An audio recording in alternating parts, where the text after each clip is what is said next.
Gold, trusted gold buyers. మీరు తాకట్టు పెట్టిన బంగారాన్ని విడిపించి ఈ రోజు ఉన్న మార్కెట్ ధరకు కొనబడను. ఆయన ధోరణి మార్చుకొని ప్రజలకు అర్థమయ్యే రీతిలో గౌరవంగా అర్థమయ్యే రీతిలో చెప్పగలిగిన రోజు ఖచ్చితంగా ఉంది. అమ్మాయి ఎమోషన్ డైలాగ్స్ ఎప్పుడు యాదుండే జ్ఞాపకం ఉంచుకోండి. ఏ సినిమానైనా తీసుకోండి, ఎమోషన్ డైలాగ్స్ 1-2 జ్ఞాపకం ఉంటాయి, కానీ మీనింగ్ఫుల్ సాంగ్స్ మొత్తం జ్ఞాపకం ఉంటుంది. ఇది అర్థం చేసుకోండి. ఏ సినిమాలో అయినా సరే మీనింగ్ఫుల్ ఉన్న సాంగ్ ఏదైతే ఉంటుందో అది సంవత్సరాల తరబడి వాడకాల్లో ఉంటుంది. ఎమోషన్ డైలాగు ఒకటి ఫేమ్ అయితే రెండో సినిమా రాగానే ఈ డైలాగ్ పోతే ఆ డైలాగ్ వస్తుంది. ఎమోషన్ ఎప్పుడు, అగ్రెసివ్నెస్ ఎప్పుడు కూడా ఇందులో పనిచేయదు. ప్రశాంతంగా నిజంగా ప్రజలకు అవసరం ఉన్న విధానంలో మీరు చెప్పగలిగినప్పుడు ప్రజలు అర్థం చేసుకుంటారు. రెచ్చగొడితే ఎంతమంది రెచ్చిపోతారు? ఎంతమందికి వస్తుంది అది? ఎంతమంది అసలు మనల్ని నమ్ముతున్నారు? రాజకీయ నాయకుల్ని అసలు ఇలాంటి పనులు చేసే మనల్ని ఎంతమంది నమ్ముతున్నారు? ఫస్ట్ అది మల్లన్న గారు కావచ్చు, నేను కావచ్చు, మనల్ని ఎంతమంది నమ్ముతున్నారు? అసలు మనం మాట్లాడేది ఎంతమంది చూస్తున్నారు? చూసిన దాంట్లో ఎంతమంది నమ్ముతున్నారు? నాకు తెలిసి 1,00,000 జనాభా ఉంటే యావరేజ్గా తీసుకుంటే 1,00,000 జనాభా ఉన్న దగ్గర ఇవన్నీ కూడా ఒక 25,000 మంది చూస్తారమ్మా డైరెక్ట్గా. ఫార్వర్డ్ అయితే ఇంకొక 10-15,000 చూస్తారమ్మా. ఇంతకన్నా ఎక్కువ చూడరు.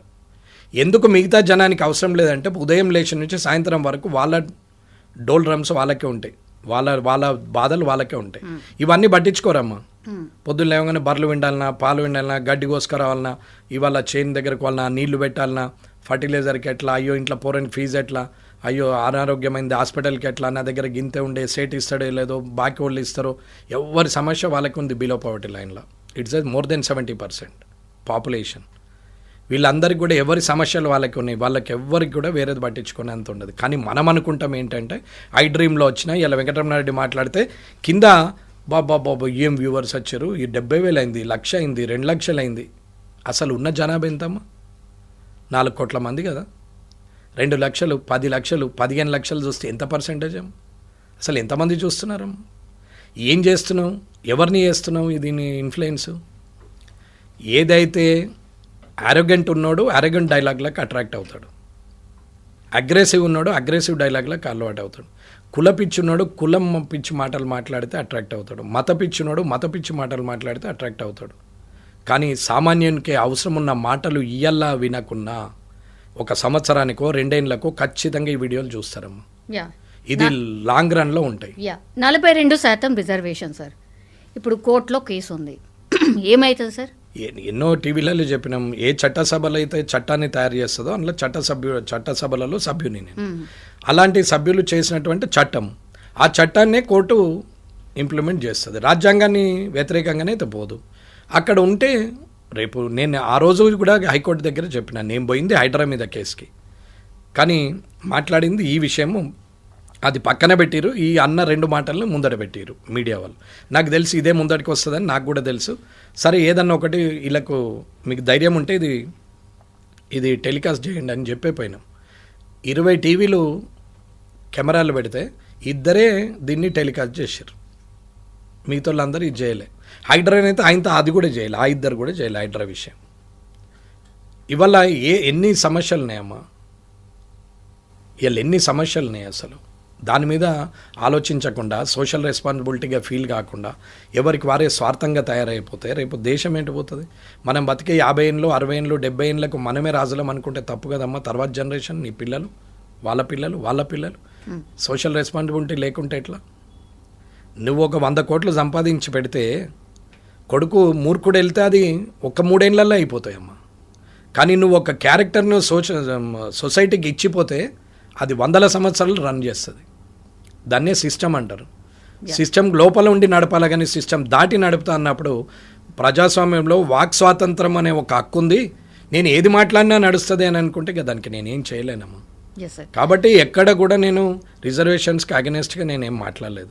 నేను ఇవాళ కూడా చెప్తున్నా, ఆర్థిక పరమైన రిజర్వేషన్లు ఇవ్వాలి అంటున్నాం. పేదవాడిగా ఉన్నటువంటి వ్యక్తులకే చెందాలని చెప్తున్నాం. కానీ అదే కులంలో ఉండి బాగా డబ్బులు సంపాదించిన వ్యక్తులకు అవద్దు. నేను పేర్లు తీసుకోవచ్చు వారందరికి క్షమాపణ చెప్తున్నా. కానీ వాది నిజమా కాదా వారే ఆత్మవిమర్శ చేసుకోవాలి. నేను మాట్లాడింది పచ్చి నిజం, తప్పేం లేదు దీంట్లో. ఎవరి ద్వారా అయినా సరే.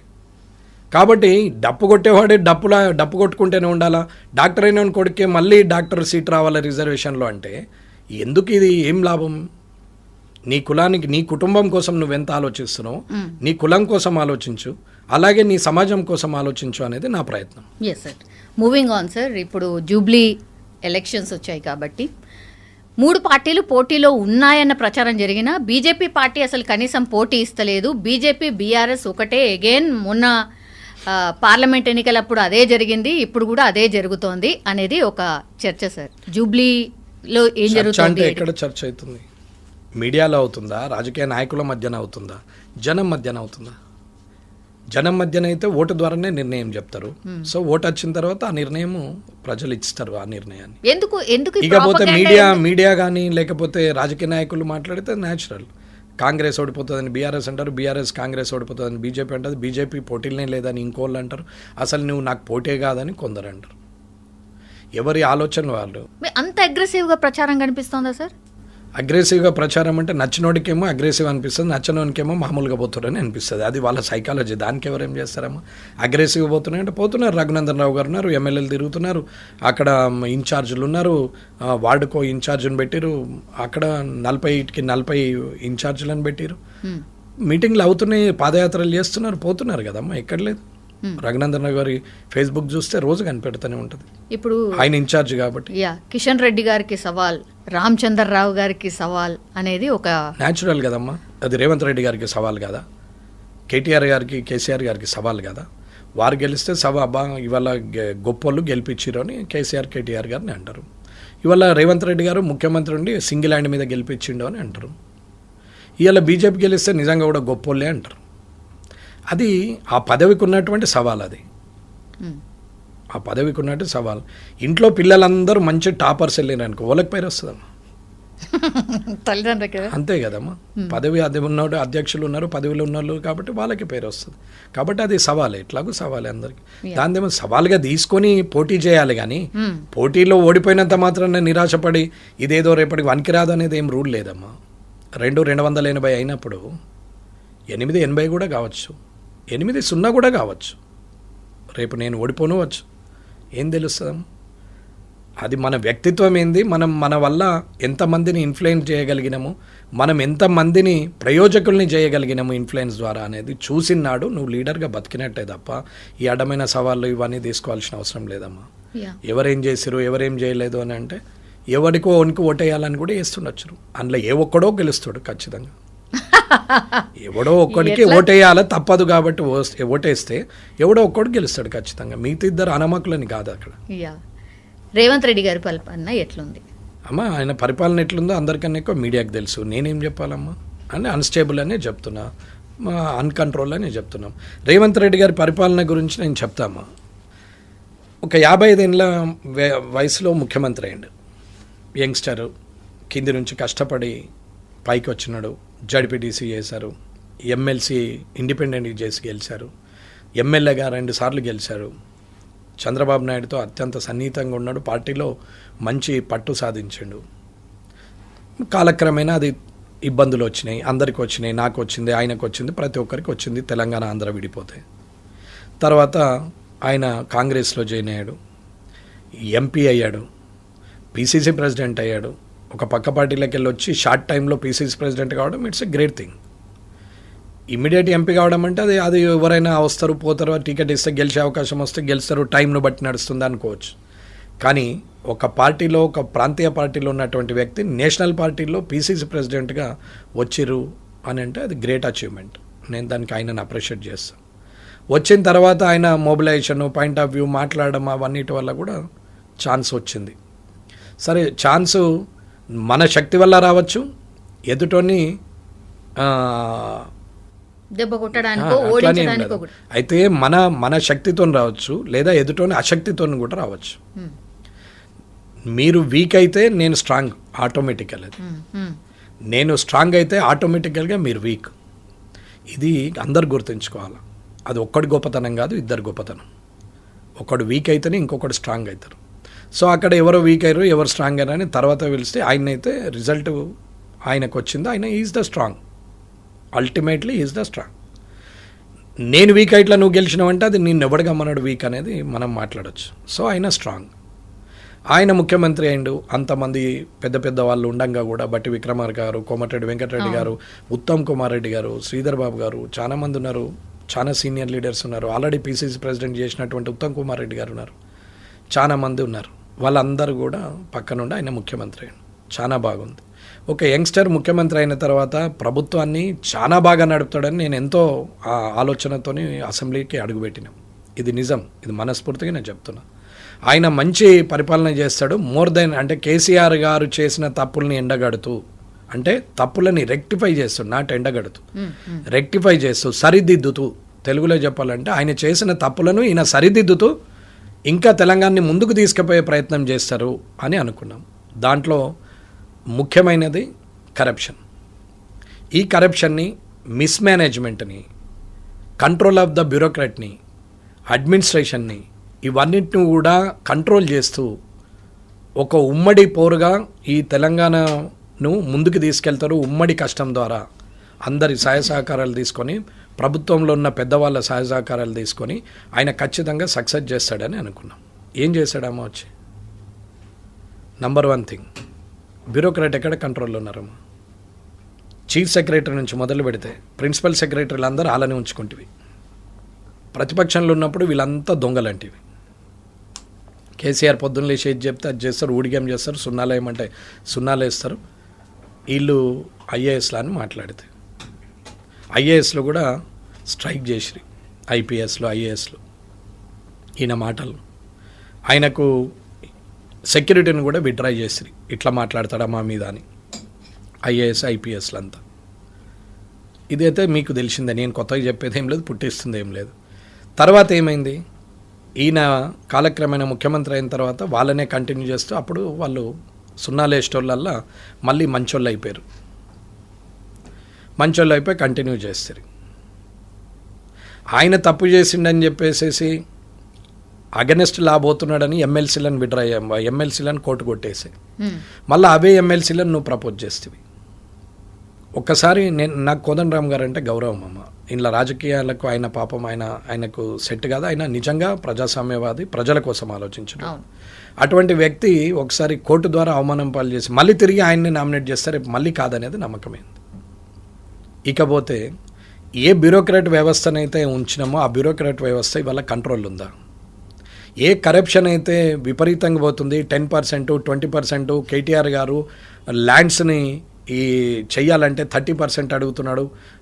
మొత్తం మీద ల్యాండ్స్ అన్ని అమ్ముకుంటున్నాడు. చెర్ల మీరు, కుంటల మీరు అన్నీ ఒరితిరి. కాళేశ్వరం కుంగిపోయింది, అది కూలేశ్వరం అని మాట్లాడతారు. ఇవాళ ఏమైంది? కాళేశ్వరం మీద 2 ఏళ్ళు ఒరితివి, ఇప్పుడు రిపేర్లు చేయబడుతుంది. కేటీఆర్ గారి మీద మొత్తం చెర్లు అమ్ముకున్నారంటే హైడ్రా పెట్టేసి అమాయకుల ఇండ్లు గులవట్టబడుతుంది, హై రైజ్లను ముట్టకపోబడుతుంది, ఆ చెర్లలా కట్టినవి ఊసెత్తకపోబడుతుంది. ఇవాళ అదే బ్యూరోక్రాట్లు మొత్తం మంది మళ్ళీ డిపార్ట్మెంట్లు చేంజ్ చేసి అందరినీ అక్కడనే పెట్టుకుంటేవి. ఇవాళ ఉన్న చీఫ్స్, అప్పుడున్న ఫైనాన్స్ సెక్రటరీ గారు 10 ఏళ్ళు కేసీఆర్ గారి ద్వారా ఫైనాన్స్ సెక్రటరీగా ఉన్న అతన్ని చీఫ్ సెక్రటరీగా చేస్తేవి. ఆయనకు చీఫ్ సెక్రటరీ ఉన్న ఆమెను తీసుకెళ్ళి మళ్ళీ ఆ అమ్మను ఒక ఎక్స్టెన్షన్ దొరకలేదని చెప్పి రిటైర్డ్ అయిన వ్యక్తులు వద్దని చెప్పంగా మళ్ళీ రిటైర్డ్ అయిన వ్యక్తులను మళ్ళీ పదవులు ఇస్తేవి. ఆంధ్రలో ఉన్న ఆదిత్యనాథ్ దాస్ని తీసుకొచ్చి, శ్రీనివాసరాజును తీసుకొచ్చి సీఎంఓలో పెడితేవి. ఒక senior IAS IPS leader, IAS IPS officers సీనియర్లు ఉన్న వాళ్ళని సీఎంఓలో పెడితే ప్రిన్సిపల్ సెక్రటరీలు భయపడతారు. కానీ ఐఏఎస్ ఐపీఎస్ క్యాడర్ను కాదని నీకు ఇష్టం ఉన్న వాళ్ళందరినీ తీసుకొచ్చి OSD to CM, PS to CM అని పెట్టుకుంటూ వాళ్ళకు పదవులు ఇచ్చేసి ప్రభుత్వ సలహాదారులు అని చెప్పేసి, ముఖ్యమంత్రి సలహాదారులు అని చెప్పేసి వాళ్ళని తీసుకొచ్చి అక్కడ పెడితే వితౌట్ క్యాడర్, అసలు ఎటువంటి క్యాడర్ లేని వాళ్ళని ఏ ప్రిన్సిపల్ సెక్రటరీ భయపడతారు? ఏ సెక్రటరీ భయపడతారు? ఎవరు భయపడతలేరా? ఎవరు భయపడుతురా లేదా అనేది మీరు గమనించి, నేను అన్నది నిజమా కాదా మీరు పోయి తెలుసుకోండి. మీకు అది నేను చెప్పిన దాంట్లో ఎంతవరకు నిజం అనేది మీకు తెలుస్తుంది. నేను నా నా నా ఆలోచన విధానం జరుగుతున్నది, నేను చూసింది నేను చెప్తున్నాను. నిజమా కాదా అని తెలుసుకోవడం మీ వంతది. అది నేను దాన్ని కూడా నిజమా కాదా అనే ప్రశ్నకు ఆన్సర్ నేను చేయాల్సి వస్తే నేను ఇది మాట్లాడదు. ఇది మాట్లాడుతున్నా కాబట్టి నిజం. కాబట్టి ఆ నిజం చెప్తున్నాడా అబద్ధం చెప్తుండా, నిజమేనా కాదా ఆ నిజం అనేది మీరు పోయి నిజమా కాదా తెలుసుకోండి. ఇది ముఖ్యమైన విషయం. అక్కడ వాళ్ళని పెడితే వారు ఎక్కడ వెళ్ళంటే ఆంధ్ర క్యాడర్కి వెళ్ళొచ్చు, తెలంగాణ ఆంధ్ర అంటారు, మళ్ళీ అక్కడి నుంచి తెచ్చి ఇక్కడ పెడతారు. సరే ఇప్పుడు ఉన్న వాళ్ళందరినీ తీసుకొస్తారు. ఏం చేస్తున్నారు? ఎక్కడికి వెళ్ళి కేసీఆర్ పెట్టిన స్కీమ్లను పక్కన పెట్టేసి కొత్త ఏదోటి పెట్టాలి, దానికి రూపురేఖలు మార్చాలా తప్ప వేరే ఆలోచన లేదు.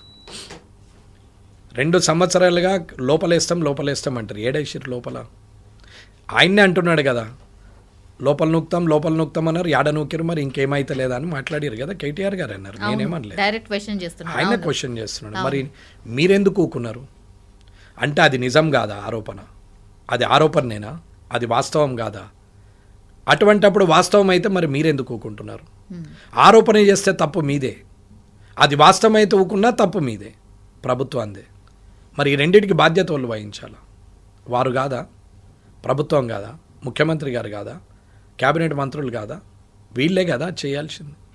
మరి ఏం చేస్తున్నారు సార్? ఎవరు సహకరిస్తలేరా? ఎవరు సహకరిస్తున్నారా లేదంటే అడ్మినిస్ట్రేషన్ అర్థమైపోవాలగా. ఇప్పుడు వీళ్ళందరూ ఎందుకమ్మా ఒక 20 మంది సలహాదారులు ఎందుకు ప్రభుత్వానికి? ఇప్పుడు 4,90,000 మంది, 4,93,000 చిల్లర ఉన్నటువంటి మంది కాంట్రాక్ట్ అండ్ అవుట్సోర్సింగ్లో ఉన్నారు ఇవాళ గవర్నమెంట్లో. 5,19,000, 5,20,000 మంది ప్రభుత్వ ఉద్యోగులు ఉన్నారు. ఓవరాల్గా 10 లక్షల చిల్లర ఉన్నారు. ఇవాళ ఆధార్ లింక్ చేసి ఆధార్ లింక్ చేసే శాలరీస్ వేస్తామన్నారు. ఆధార్ లింక్ చేయని వాళ్ళే 2 లక్షల మంది వెళ్ళారు. మరి ఇన్ని రోజులు పేమెంట్ ఎట్లా పోయింది అకౌంట్కి? వితౌట్ ఆధార్ చేతికి ఇస్తున్నారా జీతాలు? ఇది ఫైనాన్స్ సెక్రటరీ, ఒకప్పటి ఫైనాన్స్ సెక్రటరీ ఉన్నాడు 10 ఏళ్ళు మొన్నటి వరకు కూడా. నాకు రామకృష్ణారావు గారు నాకు మంచి, నన్ను అంటే గౌరవం ఇస్తాడు, నేను ఆయన అంటే నాకు కూడా గౌరవం. కానీ ఇది సమస్య రామకృష్ణారావు గారికి రమణారెడ్డికి కాదు మధ్యన, ఇది తప్పుకు ఒప్పుకున్నటువంటి వాగ్వాదం అంతే తప్ప వేరేది ఏం లేదు. తేడా చెప్తున్నాను. అటువంటి ఫైనాన్స్ సెక్రటరీ గారు ఆర్డర్ ఇచ్చిండు 2016లో కానీ ఎప్పుడైనా. అప్పటి నుంచి ఇప్పటిదాకా ఏం చేశారు? 2016 నుంచి 25 వరకు సార్ ఉన్నది ఆర్డర్. మొన్న 2021లో కూడా ఒకటి ఇచ్చారు. ఏమవుతున్నది మరి? ఈ 2 లక్షల మందికి ఇవాళ ఆధార్ లింక్ ఎందుకు కావట్లేదు? ఆధార్ లింక్ లేనప్పుడు అకౌంట్ ఎట్లా ఓపెన్ అయింది? అకౌంట్ ఓపెన్ అయినప్పుడు ఆధార్ లింక్ ఎందుకు కాలేదు? అంటే స్కామ్. శాలరీని అది నేనేమనమ్మా, నేను అన్నది ప్రజలకు అర్థమైతే స్కామా కాదా అనేది. ఆ పదవి ఆ ఉద్యోగం ఉన్నటువంటి వ్యక్తికి త్రూ అకౌంటే పేమెంట్ ఇస్తున్నారు కదా.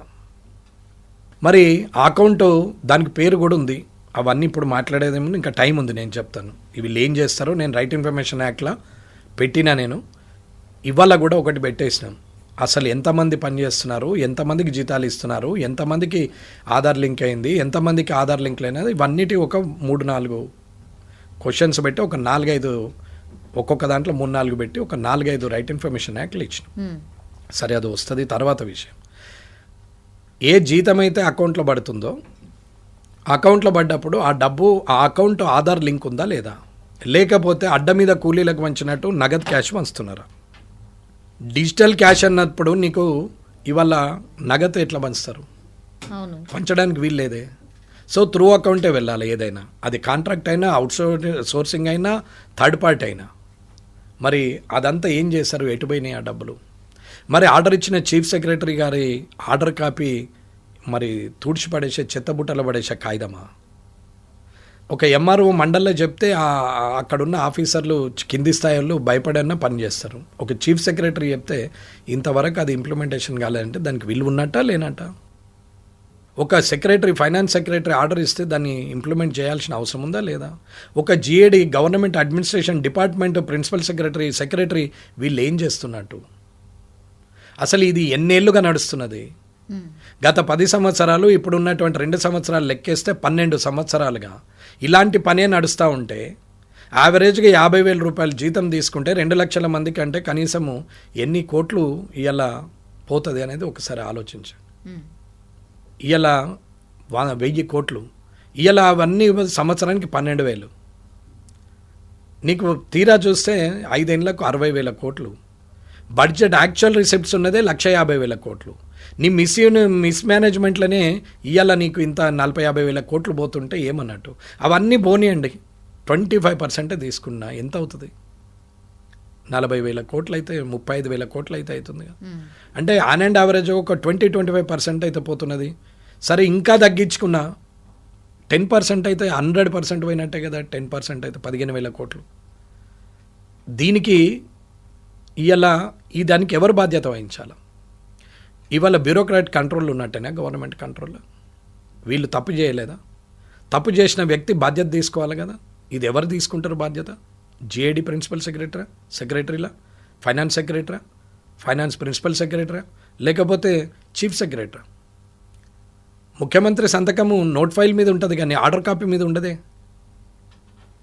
అడ్మినిస్ట్రేషన్ అంతా బ్యూరోక్రాటే కదా. పొలిటీషియన్ ఓన్లీ డిసైడెడ్ చేసి ఒక తీర్మానం చేసి ఇస్తారు, దాని మీద ఇంప్లిమెంటేషన్ జరగాల. మరి అడ్మినిస్ట్రేషన్ కంట్రోల్ చేయాల్సింది ఎవరు? మేనేజ్మెంట్ చూడాల్సింది ఎవరు? ఇదంతా ఎవరు చూడాలి? మరి ఈ ముగ్గురు ఏం చేస్తున్నారు? GID department, finance department and chief secretary ఏం చేస్తున్నారు? ఇది తప్పు కదా. సరే 1,00,000 మందికే ఆధార్ లేదనుకుందాం, ఇంకా తక్కువకి చేద్దాం.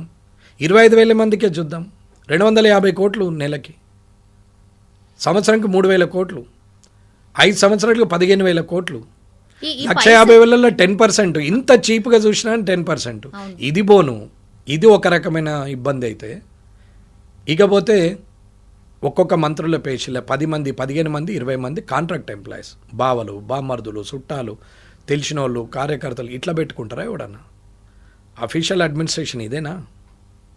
వీళ్ళందరినీ పెట్టుకొని ఒక్కొక్క డిపార్ట్మెంట్ నుంచి ఒక్కొక్కరికి 3-4 ఉన్నాయని 3-4 దగ్గర 2 సాలరీలు, 3 సాలరీలు, 4 సాలరీలు ఎత్తుతున్న వాళ్ళు లేరా? నేను చూపెట్టిన ఆధారాలు నా దగ్గర ఉన్నాయి, పేర్లతో సహా ఉన్నాయి. ఏ పేషీలో ఎంతమంది ఎన్ని సాలరీలు ఎత్తుతున్నారు నేను చూపిస్తాం. ఇదే రిటైర్డ్ అయినటువంటి ఎంప్లాయీస్ని కంటిన్యూ చేస్తున్నారు, ఎక్స్టెన్షన్ ఇచ్చుకుంటూ. రిటైర్డ్ ఎంప్లాయీస్ని మళ్ళీ ఇస్తున్నారు. పెన్షన్కు పెన్షన్ వస్తుంది, పెన్షన్తో పాటు మళ్ళీ జీతం వస్తుంది. ఈ జీతం 1,00,000 అయితే కారు, డ్రైవరు, తోటమాలి, వంటోడు, మళ్ళీ పిఏలు, పిఎస్లు, office maintenance, office subordinate, office attender, ఇంతమందిని మళ్ళీ 15-20 మందిని మళ్ళీ అవుట్సోర్సింగ్ పెడతారు. జీతాలు ఎక్కడి నుంచి వస్తున్నాయి? 1,00,000 జీతం గంగలో పోని వాళ్ళందరూ 15-20 మందికి మళ్ళీ ఓ 10 లక్షల ఖర్చు, 15 లక్షల ఖర్చు. వీళ్ళ జీతాలు పక్కన పోని, వీళ్ళు రాసే రాత, ఎత్తే బిల్లులు ఎంత ఫ్రాడ్. మళ్ళీ ఇట్లా ఎన్ని వేల కోట్లు పోతుండొచ్చు. అంటే ఓవరాల్గా యాక్చువల్ రిసిప్ట్స్లో సగం బీక్తున్నాయి. కానీ రిటైర్డ్ అయిన వాళ్ళకు పెన్షన్లు ఇయ్యం, బెనిఫిట్స్ ఇయ్యం, చదువుకున్నోడికి ఉద్యోగాలు ఇయ్యం, గవర్నమెంట్ దవాఖానలలో ఫెసిలిటీ ఇయ్యం, గవర్నమెంట్ స్కూళ్ళల్లో ఫెసిలిటీ ఇయ్యం. కానీ ఇవన్నిటికి పైసలు ఉంటాయి, ఫ్రీ బీజ్లకు పైసలు వస్తాయి. ఇదంతా స్కామ్ నడుస్తూ ఉంటుంది. మరి ఇవన్నీ ఆపితే ఇవాళ ఇవన్నీ చేయలేమా? ప్రభుత్వం కంట్రోల్లో బ్యూరోక్రాట్ ఉన్నట్ట, ప్రభుత్వము స్టేబుల్గా ఉన్నట్ట. అది గత ప్రభుత్వమా ఈ ప్రభుత్వం అంటలేను, అందరూ అసంటోళ్ళే. ఆ రోజు కాళేశ్వరం కూలిపోయింది, అదంతా అయింది, వాళ్ళ మీద తీసుకుంటామని చెప్పారు. చర్యలేవి? నేనేం తీసుకోమని అనట్లేదు. ఇదే రిపేరు అదే మొదటి సంవత్సరం మొదటి 3 నెలల్లో చేస్తే అయిపోయేది కదా. ఏమంటే డ్యామ్ సేఫ్టీ అధికారులు సెంట్రల్ నుంచి వచ్చారు కాబట్టి అది పనికిరాదు అని అన్నారు. పనికిరానప్పుడు మళ్ళీ రిపేర్ ఎందుకు చేస్తున్నాం? వాళ్ళ ప్రశ్న వాళ్ళకి. మళ్ళీ నన్ను రేపు అంటుండొచ్చు, అందుకే మొదలే చెప్పేస్తున్నా. డ్యామ్ సేఫ్టీ అధికారులు ఇచ్చినటువంటి కాపీ పనిచేయదని ఇచ్చారు మీ సెంట్రల్ గవర్నమెంటే అంటుండొచ్చు. నాది కాదు సెంట్రల్ గవర్నమెంట్, ఇది ఇండియాకున్న అందరి ప్రజల కేంద్ర ప్రభుత్వం. వెంకటరమణారెడ్డి బీజేపీలో ఉన్నంత మాత్రాన, బీజేపీ ఫామ్ చేసినంత మాత్రాన కాదు. ఈడున్నది కాంగ్రెస్ ప్రభుత్వం కాదు, తెలంగాణ ప్రభుత్వం. కానీ కాంగ్రెస్ పార్టీ ఫామ్ చేసింది. ఇందులో తెలంగాణ ప్రభుత్వంలో నేను ఒక సభ్యుని, 119లో నేను ఒక సభ్యుని. నేను వ్యతిరేకించవచ్చు, అనుకూలంగా చెప్పొచ్చు, అక్కడున్న సందర్భాన్ని బట్టి, అక్కడ ప్రజలకు అవసరాన్ని బట్టి. కాబట్టి నేను, నా ప్రభుత్వం అది తెలంగాణ ప్రభుత్వం అంటే. అలాగే కేంద్ర ప్రభుత్వం అంటే అందరి ప్రభుత్వం, ఇంట్లో వేరే వారి అనేది లేదు. ఇవాళ వాళ్ళు ఏం చేస్తున్నారు? మరి ఆనాడే రిపేర్ చేసి నువ్వు తప్పు చేసిన వాళ్ళ మీద పనిష్మెంట్ ఇవ్వనుంటే, శిక్ష ఇవ్వనుంటే. 2 సంవత్సరాలుగా రైతులను అందరికీ ఇది లేదు, ఇది పోయింది, అది పోయింది, ఇది పోయింది అని చెప్పినావు. అదృష్టం మంచిగా ఉంది రైతులకు కాబట్టి, కంటిన్యూ ఫుల్ వర్షాలు పడ్డాయి కాబట్టి ప్యాడీ పెరిగింది. కాళేశ్వరం వల్ల ప్యాడీ పెరిగిందని వాళ్ళు చెప్పుకోవచ్చు, కాళేశ్వరం లేకున్నా ప్యాడీ పెరిగిందని నువ్వు చెప్పుకుండొచ్చు. కానీ ఇది నేచర్ యొక్క గొప్పతనము, ఇది రైతుల అదృష్టం అని చెప్పే నాయకుడు అయితే లేడు. అది అదృష్టం మీద నడిచినటువంటి పంట, ఆ పంట వచ్చింది. ఇవాళ దాన్ని అప్పుడు రిపేర్ చేయనుంటే ఇప్పుడు ఎందుకు రిపేర్ చేస్తున్నావు? మరి అప్పుడు డ్యామ్ సేఫ్టీ అధికారులది లెటర్ కనిపించింది. ఇప్పుడు ఎందుకు కనపడట్లేదు? సిబిఐకి సెంట్రల్కి అప్పేసినావు, అయిపోయింది, కేసు అయిపోయింది, నీ చేతిలో ఏం లేదు. ఇక నెక్స్ట్ బీసీకి 42%. నేను అది కూడా అంటున్నాను. ఎస్సీలు 2001లో సెన్సస్ ప్రకారంగా రిజర్వేషన్ అది, వాళ్ళ కులగణన ప్రకారం వాళ్ళకు కూడా పెంచు. ఇప్పుడు కేంద్రం చేస్తోంది కదా సార్, ఇప్పుడు కులగణన కేంద్రం చేయబోతోంది. కేంద్రం చేయడం కూడా అప్పటికైనా కరెక్ట్ లెక్కలు వస్తాయా? పోనీ అప్పటికైనా వస్తాయా? నిజాయితీ గల్లా ముఖ్యమంత్రి ప్రధానమంత్రి ఉంటే నిజాయితీగానే వస్తాయి. ఇక నిజాయితీ లేని నిబద్ధత లేని వ్యక్తులు ఉంటే రావు. అది ఎవరనేది అనవసరం. నేనేమంటున్నాను, ఒక బీసీనే పట్టుకున్నావు కదా, మరి ఎస్సీ ఎస్టీని ఎందుకు వదిలేసినావు అంటాం. ఇప్పుడు వాళ్ళని లేపాలా నేను? ఎస్సీ ఎస్టీని అసలు కులాలద్దు మతాలద్దు, ఆర్థికపరమైన రిజర్వేషన్ ఇవ్వండి. ఎప్పుడైతే నువ్వు ఎబో పావర్టీ లైన్ అయినావో you are belongs to open competition, ఓసీలకు వచ్చినట్టే లెక్క. మీలాగా చాలా కొద్ది మంది మాత్రమే ఆలోచిస్తారు సార్, అందరు ఇంత బ్రాడ్ గా ప్రజలందరూ ఆలోచిస్తారు. అదే తేడా. ఇక్కడ ఉన్నదంతా ఏమవుతుందంటే నోరున్నుందే ఊరు ఉన్నది అని అన్నట్టు, నలుగురు మాట్లాడినంత మాత్రాన ఊరు మొత్తం ఒప్పుకున్నది అనేది కాదు. రాజకీయ నాయకులు కుల సంఘ నాయకులు అన్నంత మాత్రాన పూర్తిగా ప్రజలందరూ యాక్సెప్ట్ చేసిరని కాదు. నేను మాట్లాడినంత మాత్రాన ఇది సత్యమో అనేది కూడా కాదు. అది కాదా అవునా అనేది కూడా వెరిఫై చేసుకోవాల్సిందే అని చెప్తున్నా. కాబట్టి అడ్మినిస్ట్రేషన్ ఎక్కడుంది? ఇక్కడ రిటైర్డ్ అయిన వాళ్ళను కంటిన్యూ చేస్తారు. ఇంత రిటైర్డ్ అయిన వాళ్ళకి యావరేజ్ తీసినా సార్ నెలకు 60 కోట్లు, సంవత్సరంకి 720 కోట్లు, 5 ఏళ్ళకి అదొక 3,000-4,000 కోట్లు, 3,500, 3,560, 3,600 కోట్లు. అంటే ఇట్లా అన్ని కలుపుకుంటూ పోతే యాక్చువల్ రిసిప్ట్స్లో ఎంత పోతుందమ్మా? దేనికి పైసలు లేవంటున్నారు కదా సార్. పైసలు ఇట్లా అవునమ్మా. చిల్లుకుండల నీళ్ళు నింపితే ఏముంటాయి? చిల్లుకుండల నీళ్లు నింపితే అది జనం దిక్కుపోయే పైప్ లైన్లకే పోతలేవు కదా. ఈ పొక్కలు కొట్టిందంతా మనోళ్ళే కదా, మనమేనైతే రాజకీయ నాయకులు, మీడియా వాళ్ళు, బ్యూరోక్రాట్లు అందరు కలిసి ఒకటైన తర్వాత ప్రజలకు రావాల్సిన నీళ్ళు వస్తాయా? ఒక పట్వారి, ఒక పటేలు, ఒక కర్ణము, ఒక వీళ్ళందరూ కలిస్తే మామూలునికి ఎందుకు పోతుంది భూమి? నీళ్ళు ఎందుకు పోతాయి? మొదలు వీని పంట వండినాకనే వాని పంట. అసలు ఫ్రీ స్కీమ్స్ ఉండాలనా సార్? ఫ్రీ బీజ్ ఎందుకు ఉండాలి? అవసరమే లేదు. ఎవరు అడిగిరు? ఏ ఒక్క ప్రజలన్నా మాకు ఇది కావాలని అడిగినట్టు 1947 నుంచి ఇయ్యాలటి వరకు ప్రజల నుంచి వచ్చిన డిమాండ్, ఒక ధర్నా, ఒక రాస్తారోకో, ఒక ప్రొటెస్ట్, ఇది కావాలని అడిగింది ఏదన్నా ఉన్నదో నాకు చెప్పానండి సార్. మొత్తం తీసేద్దాం సార్, మొత్తం తీసేస్తే ఎవరైనా ఓటేస్తారా? ఎందుకు వేయరమ్మా? ఇప్పుడు ఏమన్నా నచ్చేస్తున్నారా? ఇంతకన్నా వరెస్ట్ అయితే ఉండదమ్మా. ఇప్పుడు ఏమన్నా నచ్చేస్తున్నారు అనుకుంటున్నారా? తప్పదు కాబట్టి వేస్తున్నారు. ఓట్ పర్సంటేజ్ ఎందుకు తగ్గుతుందమ్మా? ఇది అర్థం కాదా? ఓట్ పర్సంటేజ్ ఎందుకు తగ్గుతున్నది? ఏ పోయేసి ఏం లాభం అంత పిచ్చోళ్ళు తిరగానే కాడికి వస్తున్నారు. ఒక ఫ్రస్ట్రేషన్కి వచ్చేసి నెగ్లిజెన్సీ మొదలైంది. 100% కావాల్సింది అయితలేదే. ఎందుకు ఓటైనోనికి స్కీములు? ఓటైనోనికి ఇండియన్ ఆధార్ కార్డు ఎందుకు? అసలు ఎపిక్ కార్డు ఉన్నోనికి ఆధార్ కార్డు ఉండాలంటే ఓటు వేయాల్సిందే. ఓటేస్తేనే నీకు కరెంట్ వస్తుంది, నీకు నల్ల వస్తుంది, నీకు రోడ్ వస్తుంది, నీకు పర్మిషన్ వస్తుంది, నీకు ఇల్లు కట్టుకోవడానికి అవకాశం వస్తుంది, నీ బ్యాంక్ అకౌంట్ ఓపెన్ అవుతుంది, నీకు జీతం వస్తుంది, నీకు ఉద్యోగం వస్తుంది, నీకు లోన్ వస్తుంది అని పెట్టిన రోజు ఓటు ఎందుకు వేయడమ్మా? ఎంత పెద్దోడైనా సరే లైన్లో నిలబడొచ్చి ఓటేస్తాడు. ఎంత ఉన్నోడైనా సరే లైన్లో నిలబడొచ్చి ఓటేస్తాడు. ఎంత ముసలోడైనా సరే లైన్లో వచ్చి నిలబడి. కానీ లేనోళ్ళే ఓటేస్తున్నారు. మీద ఇది గమనిస్తారా ఎప్పుడైనా? మార్నింగ్ 6 to 10 మొత్తం లేనోళ్ళే వేస్తారు. అవును. వ్యాపారస్తులు కానీ, సెలబ్రిటీలు కానీ, బ్యూరోక్రాట్లు కానీ, లీడర్లు కానీ, రిచ్ పీపుల్ కానీ వీళ్ళెవరు రారు. వాళ్ళు మెల్లగా వస్తారు లేకుంటే లేదు. అది కూడా అంతే కదా. వచ్చిన వాళ్ళు ఏంటంటే తప్పదు. ఇప్పుడు చిరంజీవి గారు అన్నారు, అందరు గుర్తుపడతారు. రాకపోతే ఓటేయడాని అంటారని దేవుడు అనుకుంటే వచ్చి ఓటేసిపోవాల్సి వస్తుంది. మహేష్ బాబు గారు, ఎన్టీ రామారావు గారు, మీతో ఎంతమంది వేస్తున్నారు సినీ ఫీల్డ్ ఉన్నారు? నేను ఎవరిని పేరు పెట్టి ఎందుకు చెప్తున్నామంటే ఒక ఎగ్జాంపుల్గా చెప్తున్నాం. వాళ్ళు తప్పు చేస్తున్నారనేది కాదు నా ఉద్దేశం.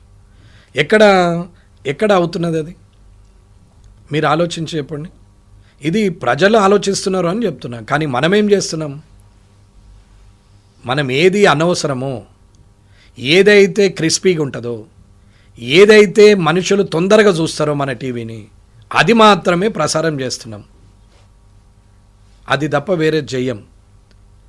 ఎక్కడైతే ఒక రైతు ఆత్మహత్య చేసుకున్నాడు అని అంటే ఆయన చెప్పం. ఎక్కడైతే పాస్బుక్ వల్ల ధరణి వల్ల సమస్య అయింది, భూభారతి వల్ల ఇప్పటికీ ఇంకా క్లియర్ కాలేదు, రెవెన్యూ సదస్సులైనవి, అప్లికేషన్లన్నీ అట్లనే పడి ఉన్నాయి, ఇంకా ఏమీ కాలేదు, అయినా వాళ్ళ బాధలు వాళ్ళు పడుతున్నారు అన్నది ఏ ఒక్క టీవీ అయినా చూపిస్తుందమ్మా. కానీ ఒక ఇద్దరు మంత్రుల మధ్యన కొట్లాటను మాత్రం రసకందాయకంగా చూపిస్తారు. ఏమవసరం?